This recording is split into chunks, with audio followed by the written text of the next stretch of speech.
மாவட்ட கல்வி அலுவலர்களுக்கு வர வச்சு நான் கேட்டேன், யார் இந்த தனிநபர், இவர்களுக்கு கூட நான் பேச வேண்டும், இவருடைய தொலைபேசி எண் எனக்கு வாங்கி கொடுங்கள் என்ற ஒரு வார்த்தை நான் அந்த ஆய்வு கூட்டத்துக்கு பிறகு என்னுடைய சிஇஓ அவர்களுக்கு அறிவுரை வழங்கினேன்.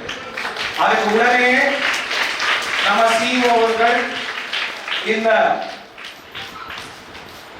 திலீப் பாபு அவர்களுடைய தொலைபேசி எண் எடுத்து, ஐயா இவர் இந்தியா நாட்டில் இருக்க மாட்டாங்க, சிங்கப்பூர் நாட்டில் குடியிருப்பாங்க, அவருடைய நம்பர் உங்களுக்கு கொடுக்கிறேன் சொல்லும் போது நான் அவர்களுக்கு ஒரு வாட்ஸ்அப் செய்தி அனுப்பினேன்.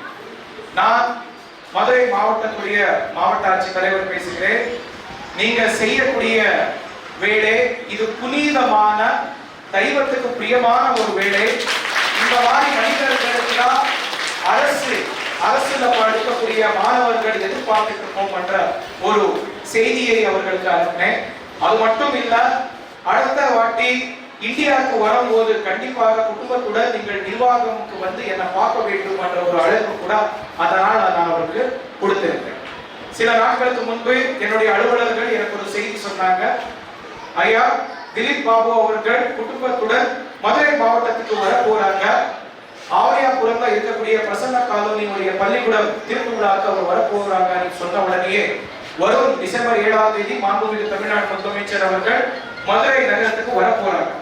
அவ்வளவு வேலைகள் இருந்தாலும் கூட உடனே என்னுடைய அலுவலர்களுக்கு சொன்னேன், அவர்கள் ஃப்ரீ இருந்தா தயவு செய்து அவர்களுக்கு மாவட்ட ஆட்சியர் அலுவலகத்துக்கு கொண்டு வாருங்கள் என்று சொல்லும் போது உடனே நேற்று மதினம் அவரு என்னை வந்து பார்த்தாங்க. ரொம்ப ரொம்ப மகிழ்ச்சியான ஒரு சந்திப்பு.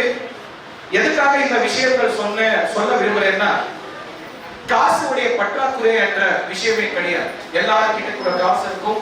பட் ஆனா இருக்கக்கூடிய காசுல எத்தனை பேருக்கு உதவி செய்யணும் அந்த ஒரு மனசு பார்க்க வேண்டும். நிறைய வகையில் எல்லாமே உதவி செய்யணும். இது நம்ம இந்தியா நாட்டுக்கு புதுசா இருக்கக்கூடிய விஷயமே கிடையாது. வெள்ளைக்காரருக்கு எதிர்த்து இந்தியா நாட்டை சுதந்திரத்துக்காக போராடும் போது யாருமே வந்து எந்த விதமான உதவிகளும் கூட கொடுக்கல.